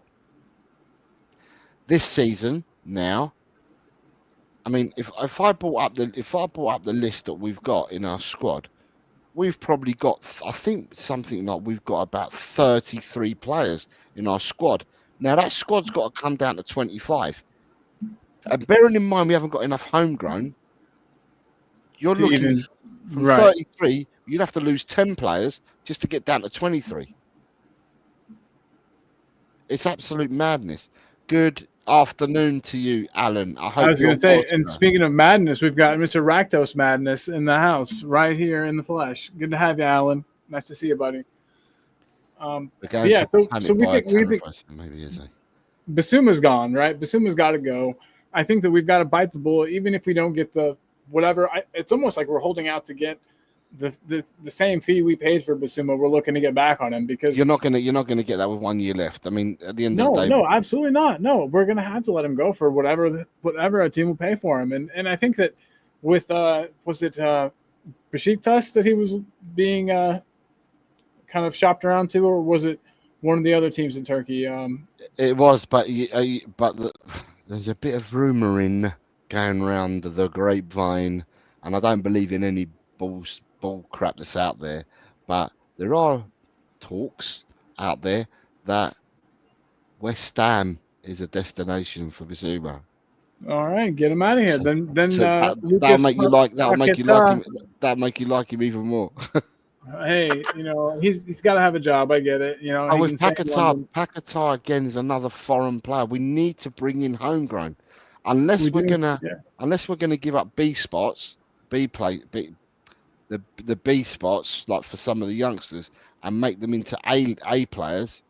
Then we're gonna need to bring in some English talent. So what about Harvey Elliott? That's another name I've been hearing all day on all the other channels. I is that a think player you'd like? I think Harvey Elliott's a good 8, right? He doesn't solve for me the 10 problem. Yeah. Good 8. He's a good 8. He's got an engine and he can play. He can do 2 jobs. He can play 8, or if you really need him to go wide, he can go wide for you. But for me, Harvey Elliott, I haven't seen evidence that he's a 10. So Can't pull the string. although we do need English homegrown, we do need homegrown players. Where are we? Where? Okay, we need homegrown players, Colin. Where's our gaping holes? 10 and I would say 9. Like an actual forward. I know that we've got 2. Technically, but I don't think you can count on Richarlison. I honestly think as important as a 10 is I think we need number 9 just as bad. So, yeah, just the top end of the pitch there, really. For me, I think it's 2 10s. Yeah, I see it. Without Maddison and without Kulu, right? Because we don't know about Maddison at the moment. Kulu, they reckon minimum 3 months. Where's your 10? Honest, Kulu's not a 10 in the way that Maddison's a 10 anyway. Kulu can do it. Kulu can play there, but he's not. He can't. He's not the same type of creative player that Maddison is. So if you're looking at a 10 like Maddison, to me, Kulu's an entirely different profile of player. So For me, the gaping holes for me are in the 2 10s. 2 10s, and they're the gaping holes for me. So you got good old Adrian. Adrian spouts out all the names, but then earlier Adrian turned around and said, "But we ain't getting Rodrygo." But Rodrygo was one of the links, right? Eberechi Eze, Jack Grealish, Mark Guehi, Harvey Elliott, James McAtee, Hayden Hackney, Tyler Diblin are homegrown options. Now, I know that Tyler Diblin, the young Southampton boy, Everton have had a second bid rejected for him today, right? Who So they is put a who is the kid we were looking at for a 6 for like 70 million? Who was that? Well, he was English too, right? Wharton from Palace. Yeah. Okay. Sorry, I didn't mean to interrupt you though. Everton had another bid for Tyler Dibling that was rejected. Today, it's the second bid has been rejected for him, right? Hayden Okay. Hackney has had Ipswich have placed a 20 million bid. Ipswich of the Championship, a 20 million bid for Middlesbrough for Hayden Hackney. James McAtee will only go to a club that meets his fee. So if Man City are looking for 40, at the moment they're still looking for 40. If people ain't offering that kind of money, it'll be interesting to see what happens to McAtee nearer to the end of the window to see whether they accept a reduced fee for him. Harvey Elliott, I think Liverpool are looking for 50 for Harvey Elliott, and I don't think people are a bit wary about paying 50 for Harvey Elliott. He's another one that may go to the end of the window to see who's going to stump up the money for him. Mark Guehi has got Liverpool. If Liverpool move on Konate, right, because there's talk of Konate not signing the deal. He's got 1 year left and not signing the deal. And Konate is wanted in Spain, right? So if Konate does go to Spain, then Guehi possibly goes to Liverpool. Jack Grealish and Eberechi Eze, I would say, and this is only because I love my club, all right? And I want the club. So do you, Colin, and so does everyone in the chat. We want our club to do the best possible, and we want the best possible for our club. So for us who haven't got the purse strings, I would like to see Eberechi Eze and Jack Grealish. I want to see both of them because they both fit the profile of what we need. We need tens.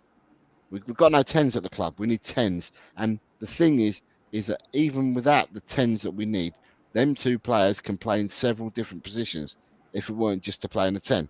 So for me, I'd go out and pay the money for an Eze, and for Grealish, I'd get him on loan or whatever, pay the money for 1 season, exactly like we did with Jack Grealish, and what's the other one that Paulinho we got, but Jack Grealish and Paulinho would be similar to what we do with Perisic. Although we didn't loan Perisic, we got him in on a free, different type of profile, 30 odd years of age.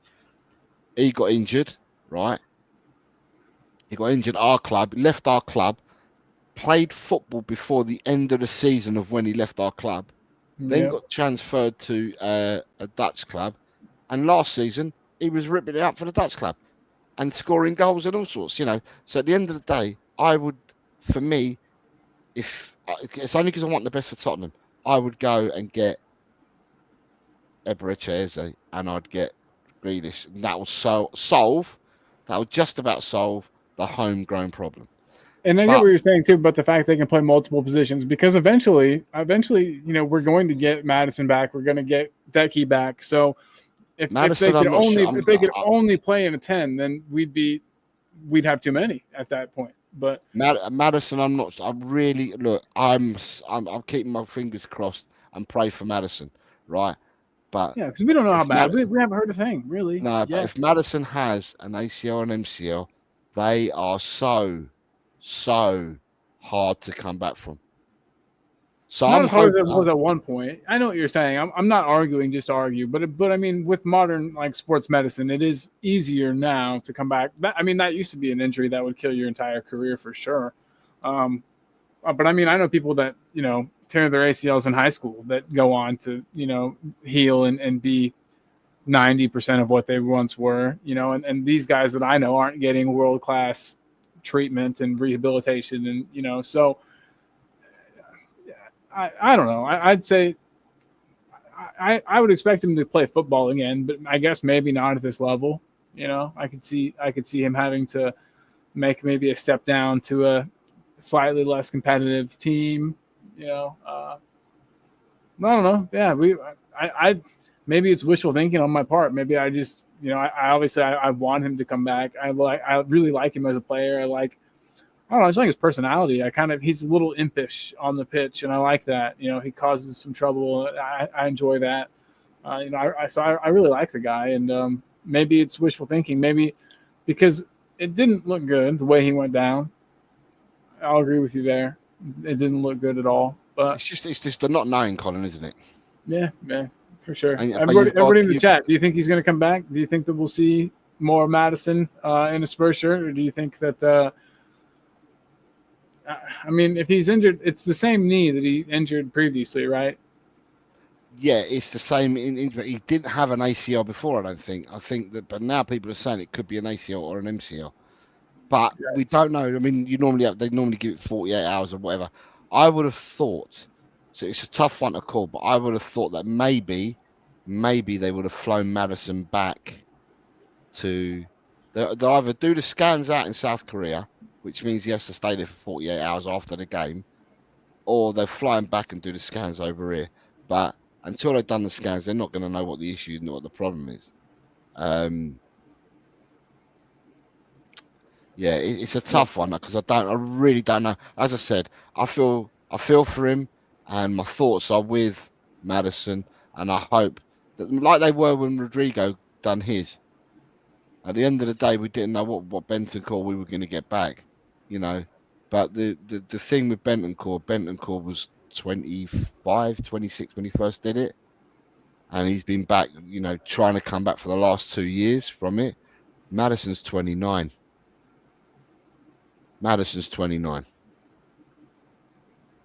Yeah, you make a good point. Yeah, I mean, it really would absolutely be a shame. I assume that you're like me. You enjoy a player like that. He's just a joy to watch, for real. So hopefully we get to see him back. Good evening, Guy. Is an E-raid. Good evening, Guy. Good evening, someone random. Good evening to Jeff. Hey, good evening. E? Who raided you? Who's E? This is E here. Ah. Elijah. What's up, Elijah? Nice to see you, man. He's a top lad, Elijah. And look, Quez has come over from Elijah as well. Well, looky there. Look what the cat dragged in. It's Quez. All right, so thank you very much, E. And yeah, thank you very much you're those that have a good joined. man. Everybody, please, if you haven't already, consider hitting the subscribe button on both channels. We're dual streaming on LTL Cockerel and Talking Ball today. So yeah, if you haven't already sub to both, we sure would appreciate if you did. Helps us both out quite a bit. Yeah. So another thing I wanted to talk about, we've got all these players. They announced this week some loans, and one of the players who I believe is going to be loaned out is one that surprised me a bit, and it's Vuskovic. Adrian taught me how to say it, but I already forgot. Vuskovic. Anyways, it looks like he might be going out on loan, and that's a strange one to me. Everything I've seen from him in preseason sort of showed me that he was ready, I thought, to play at this level. I know he's awfully young. He does have the physique of a 28-year-old man as a 19-year-old or however old he is now, but he looks ready. But I could see, though, the benefit of him, getting to play week in, week out at a, top 5 league. So I see the argument both directions. He probably would get more development that way than playing the odd game for Spurs. But yeah, how do you feel about the fact that Vuskovic could be going out on loan? Have you liked what you've seen from him preseason? If Vuskovic, see, the difficulty you got, right, is Vuskovic for me is ready for first team football. My personal opinion. Out of all the players and all the youngsters, and I heard everyone's got an opinion on it, the only one that I felt out of all the youngsters that's ready to be first team was Vuskovic in my eyes, right? But the issue you've got is we've only got a doggy at left back, right? And if a doggy is injured for a while and not injured, whatever, who's the cover? if the cover's going to be Van de Ven, right, and then you're pulling them out from centre half, it means you have Romero and you have Danso, right? And for me, you've got to have 4 centre halves. Rather than having Ben Davies to rely on, I'd rather have Vuskovic there. The trade-off is how much game time is Vuskovic going to see, right? How much game time is Vuskovic going to see when your first pairing is Van de Ven and Romero, or your first pairing is going to be Romero and Danso if Van de Ven's playing left back. But to me, I find it strange. But if he was going to be loaned out, right, I would want him to be loaned out to a top league team. So if he's going to stay in England, I want him to be loaned out in the Premiership, not Championship, Premiership. And for me, if he's going to be loaned out, which I am saying I'm against it, but I can understand why because of the game time. I would like to see Vuskovic loaned out if he's going to go one of the top 5 leagues. So he makes that step up because last year he was in Belgium. Yeah. Yeah. Germany. I think Germany would be great for him. Well, Germany's a top 5 league, so that's Yeah. what I'm saying. Either going to a top 5 league, right, of Europe. But personally, he's the one youngster that I would have kept at the club. That, in my opinion, I would have kept him at the club. But I mean, with what's the other boy's name? Dragusin. We don't even know how long Dragusin's out for. Dragusin has an injury, but we don't know how long Dragusin's out for either. You know, I mean, if they're letting Vuskovic go on loan, if that's true, then Dragusin must be close to coming back. But the word on the street not long ago was Dragusin was out for at least another couple of months. So I don't know, Colin, because at the end of the day, like I said earlier on, when you asked me the question and we were talking about the homegrowns and not having enough players and it's always been a problem at Tottenham. I haven't got a clue who does the bean counting at Tottenham for the players. I know who does the bean counting for the dollar, and that's Levy. But who does the bean counting for the players? I don't know. Who has the foresight to think, right, have we got 2 left backs? Do we have 4 centre backs? Do we have 2 right backs? Do we have 8 midfielders? Do we have, it's what we, have we got all this? I don't know who does the bean counting for the players, but for me, personally, I would like him to stay at the club. But if he's going to go, for me, personally, for me, I'd like to see him in the top 5 leagues. Has there been any talk of a potential team for him to go to? As far as I've heard, no. I haven't heard any specific teams brought it up as a potential destination for him yet. But I don't know. Have you heard anything?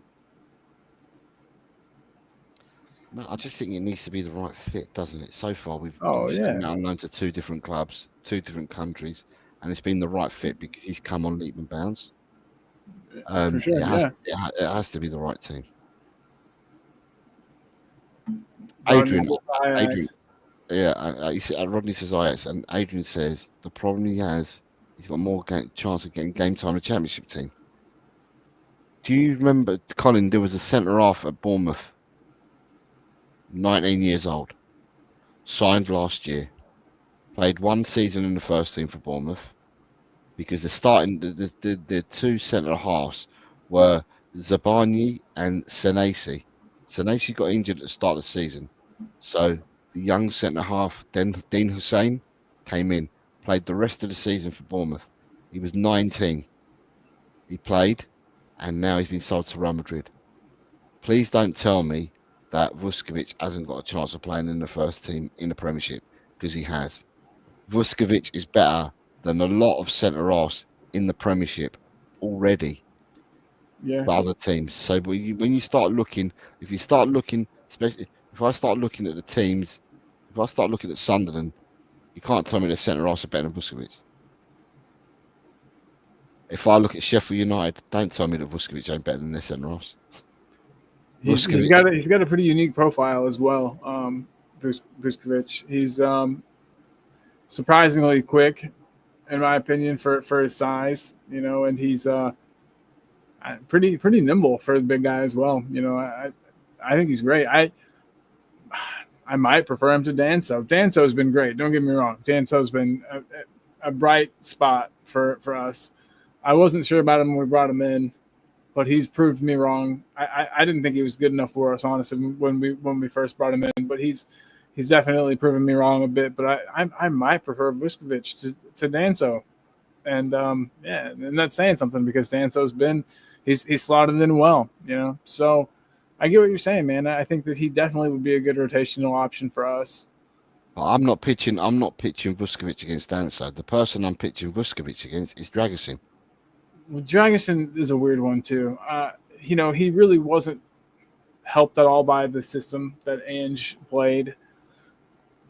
He actually looked like shit playing in that system, and I don't think he was as bad as he looked either. You know, I think that the system really did him a disservice there, and you know, we had to fight off Bayern Munich to get him, to get his signing done, and yeah, I don't think he was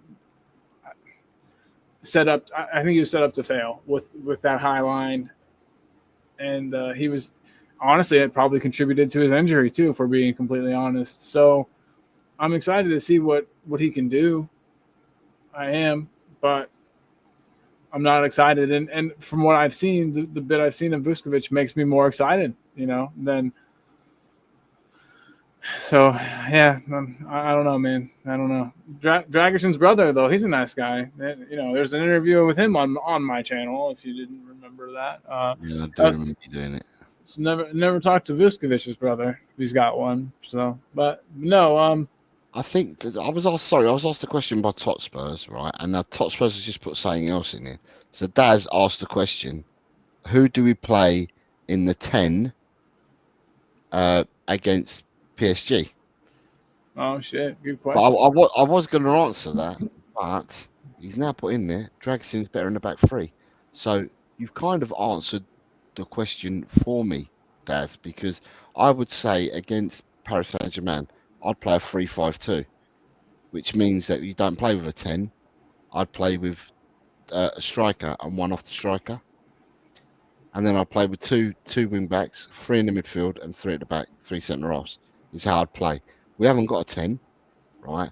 So if we haven't got a 10, then I'd go in with a 3-5-2. So in that case, you've got Dominic Solanke up front. You've got Kudus playing off of him. You could play, I don't know, you could play Johnson off of, Johnson could play off Solanke. You could play Kudus as one of your number 8s. All right. Play him a 10, play with 3 8s. Yeah. And then get your width from your full-backs and play 3 at the back. And the 3 at the back could be Danso, Romero, Van der Ven. There's a different way with no number 10. There's a different way to skin a cat, isn't there? But we all want to see a number 10, and you know. But that's the way that I'd do it. I'd be running in with a 3-5-2 to answer your question. I wouldn't be playing a 10. I'd run in with a 3-5-2 and play 3 8s. I was feeling better about the prospect of that match before Maddison's injury, but yeah, I mean, I still think it's winnable. You know, any one-off match like that, anything can happen, and we're not now as predictable as we were. You know, if it was Ange an Ange team lining up out there, PSG would know exactly what to do to nullify us. But being that we've got Frankie, there's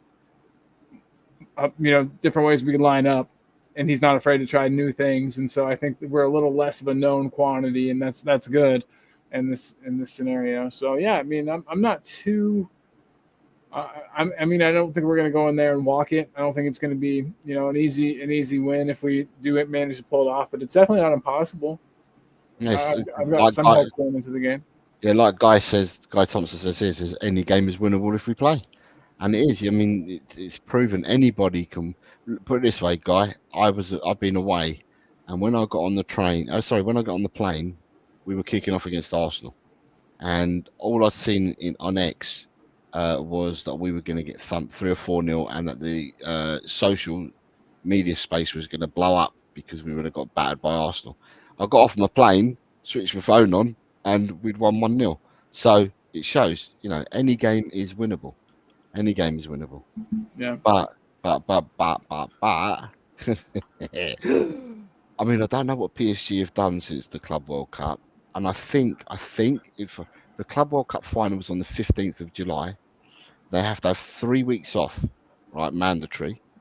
So 15th to the 31st is 16 days plus 5. So tomorrow or now, Tuesday, the 5th, would be the end of their 3 weeks. This would be 3 weeks now that they've had off. So in theory, a bit rustier than us. Well, 3 weeks off, and then they've got to get back up to speed again to play us next week. I don't know whether PSG have played any friendly games, to be honest, because I've not seen anything. So I don't know what they've done and whatnot. But, at the end of the day, win, lose, or draw, it's just absolutely fantastic being in a position to play against PSG in the final of the Super Cup. When Oh, was the last can you time? imagine a win? Oh my God, that'd be incredible. We haven't played. I don't. When we won when we last won the UEFA in '84, I don't think there was a Super Cup back then. If there was, I can't remember playing in it. Yeah, I have no idea. I'll be honest. I no I, clue. I can't remember. Mind you, back then you used to have the UEFA Cup was the third one, and you had the Cup Winners' Cup as well, and you had the European Cup. But I don't remember the winners playing against each other. Someone might tell me if I'm wrong, but I don't recall Tottenham playing in the Super Cup in '84 or '85. So at the end of the day, just the fact that we're in a Super Cup final is absolutely mind-boggling and mind-blowing, and we should all be looking forward to it. Yeah, it's a shame. So I do want to thank Ange for putting us in this position. It's just a shame that he couldn't have done us a solid and worked out something with his boy. Now I can't even remember the Greek fella's name that wouldn't let us have Morgan Gibbs White. He couldn't have worked his magic there with his fellow Greek countrymen to get us that transfer. His name is Donna Maranakis. Well, I know for sure that he is a criminal. Have you read the crazy stories about him and the heroin deals and the people winding up dead?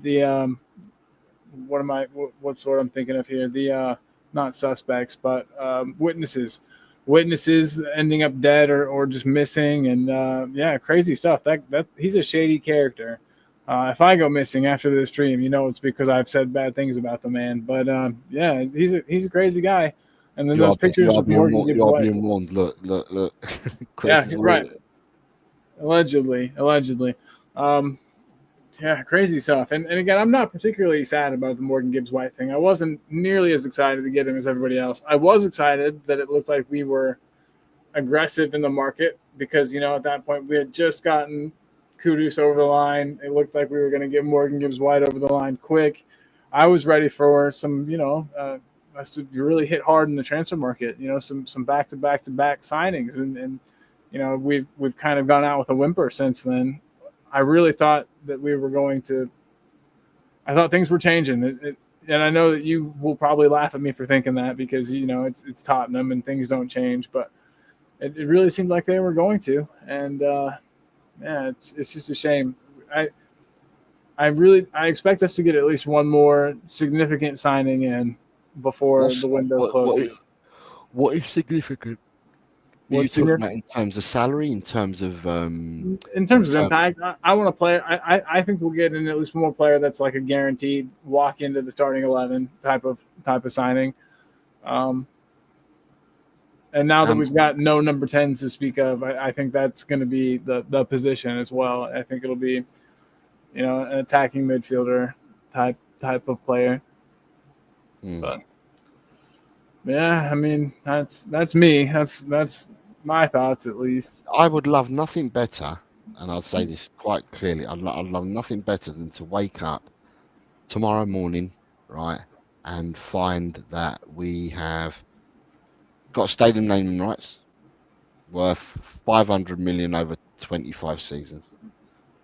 That the club's been bought out, not even invested in. It's been bought out for £6.5 billion, right? I want to see all that happening, and if I can see all that happening, then I know that we're serious. Then I know that someone about is going to go and do stuff. But at the moment, I ain't seen none of that. So I've seen no evidence whatsoever. Yeah, yeah. I mean, I'm still holding out hope. There's still plenty of time. Sorry. Night, Oh, Drula. Take care. Thank you for being with us. Thanks, hey, Drula. Drew. Yeah, thanks so much for being here. Hope you have a good rest of your night. Bye. And with that too, Jose, I'm gonna have to go soon as well. And it's getting to be what, like 1 in the morning in your world? Is that right? Quarter to one. So, Yeah. so Thomas Frank, what do you think of Thomas Frank? So far, so good. It's nice to have a manager that can adapt a bit. That isn't married to one formation. That isn't married to one style of play. You know, it's all progressive. It's all easy on the eye, but it's not suicidally attacking. It's good. Everything that I thought I loved about Ange, and I did. I really did like Ange. Frank is different, about as different as you could be, really. But I like it. It's a breath of fresh air, and hopefully it's successful. I don't see any reason why we won't be more successful this season. And I mean, purely from like a wins in the league standpoint, obviously getting that, Europa League trophy last year was wonderful. Are we going to get a European trophy again this year? Most likely, no. But I do think that we're going to, Yes, we're getting not one next week. shit. I forgot about, but you know what I mean? Are we going to win the Champions League? Probably not, but are we going to have 17 losses in the league? Probably not. So I think it'll be better from a league standpoint. Was it 17 losses? No, it was 17th place. 22 losses. Yeah, yeah. So yeah, I mean, I so far so good with Frank, and I think he's an intelligent guy.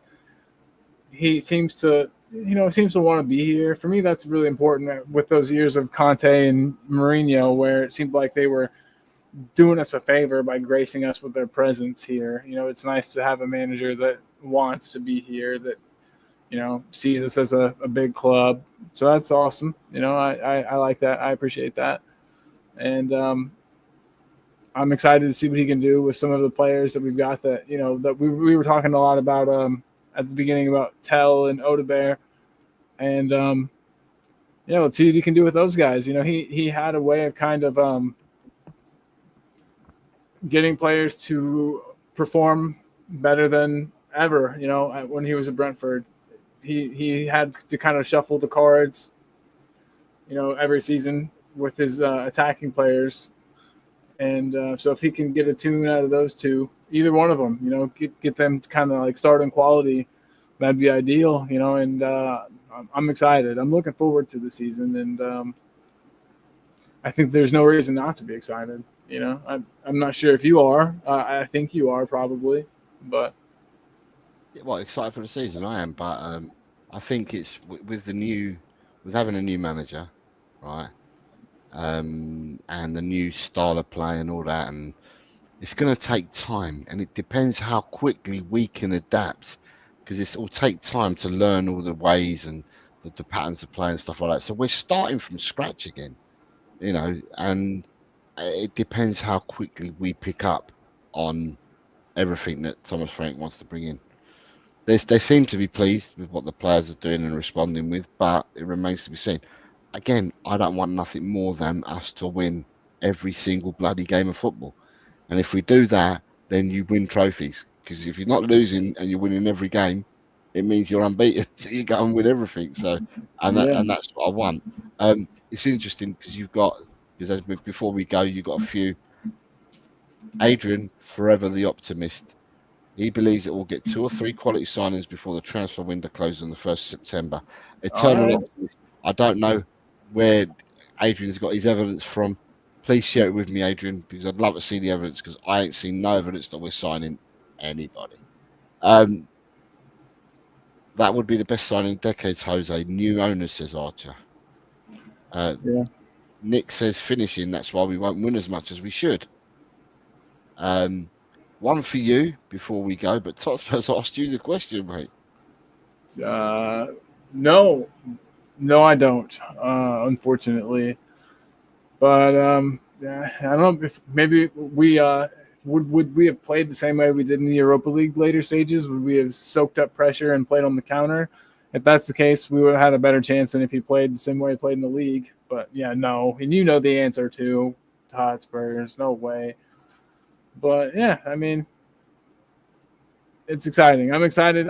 I'm the type of guy I like change. I'm excited until I see a reason not to be, and so far, no reason not to be. So, well, we play again on Thursday, Bayern Munich.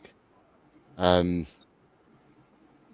then next week we play against PSG next Wednesday in the final, and then the following Saturday we kick off against Burnley. So the league starts. It's only we ought to do a stream. Let's do a stream either before or after the game next Wednesday, Jose. Let's plan something for that. I don't want to do a watch along. Watch alongs aren't any fun, but we can do something for either before or after, maybe. I'll be at work, so if anything, it's just gonna have to be after. Okay, cool. After. Let's do it. Yeah, cool. Guy says that sounds like a fun one. Guy says he's got his ticket for Burnley. Fantastic. I've put out the shout out to a few people today and yesterday that I'm on the hunt for tickets for Burnley as well. So good luck, my friend. Hope you nab some. I will. Well, I only need one. So but there we go. Right. Should we thank everyone for coming on today? Yeah, absolutely. Everybody, thank you so very much for tuning in, and also for the 2 raids you got, Jose. Right, 2 different raids, I believe. You got today. Yeah, I need to thank Danalist, and I think Danalist didn't do it. He just told people to come across. I don't think he knew how to do the thing, but he did. Elijah, I saw it come up on my thing that Elijah had sent people over. So thank you very much to Elijah. Thank you very much to the Danalist, and again we thank you. I thank you, and so does Colin, to everyone that's joined us for this show this evening. It's been great to see you all in here, and until I wish you all the very best to yourselves and your families, and in whatever you choose to do for the remainder of the week. And let's look forward to Tottenham playing again on Thursday. Absolutely, 100%. Everything that Jose said, I second that. Thanks everybody for tuning in. If you're watching on Talking Ball and you haven't subbed to LTEL, head over there and do so. And the other way around, please, if you wouldn't mind, we really both appreciate it. And yeah, I hope everyone has a great rest of your night and a great day tomorrow. And everybody, be good to yourselves, as I always say. That's important. The world's a tough, harsh place, so you got to be good to yourself. And also, guys, Nashville plays playing St. Louis, I believe, on Saturday, and I plan on doing a show for that. So keep your eyes peeled if you want to learn more about MLS. Nashville is my team, and they're playing Saturday, so I'm going to do a pre-show. So yeah, just watch this space. And what time they kick off on Saturday in Nashville? I think it's 6:30 p.m. Let me check here. Bloody hell, that's going to make it a late show. 6:30 p.m. will be 12 midnight over here. That's the kickoff. 7:30, so it's actually 1:30 in the morning your time. That's the kickoff. You're going to do a pre-show then? Yeah. So I'll do a show probably midnight your time then. So yeah, everybody, if you're a night owl, you're up late Saturday, tune in. And if you need a link to watch the match, I could probably help you with that too. Just don't tell anybody where you got it. Wink. Okay. And then for me, it's just, as always, it's thank you very much to everyone, and it's come on, you Spurs. Come on, you Spurs. Tell, Cockerell. He's just a true guy. You'll have a true time. Tell, Cockerell. Leave your troubles at the door. You know the game, you know the score. We're here to have fun, so holster that gun and read the writing on the wall.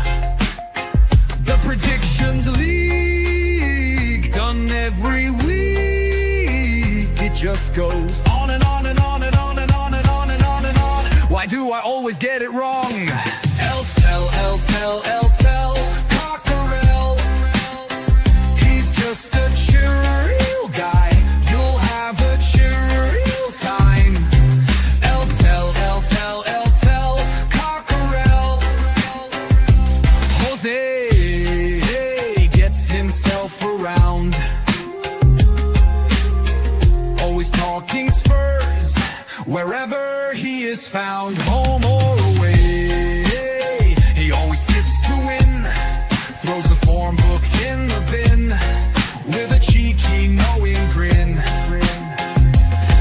El Cockerel. He's just a chill guy. You'll have a chill time. El Cockerel.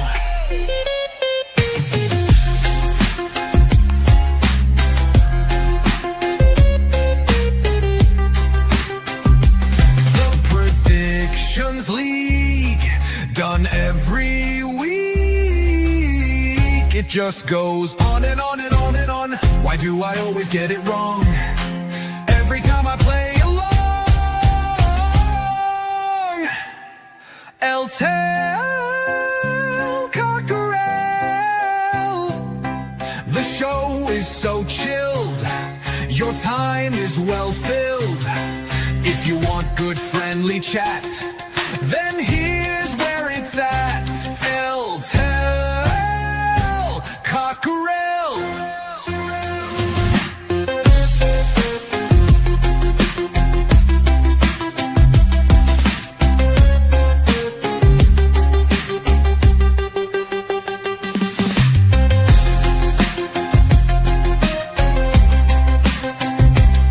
Goes on and on and on and on and on and on and on and on. Why do I always get it wrong? El Cockerel. The show is so chill. Your time is well filled. If you want good friendly chat, then here's where it's at.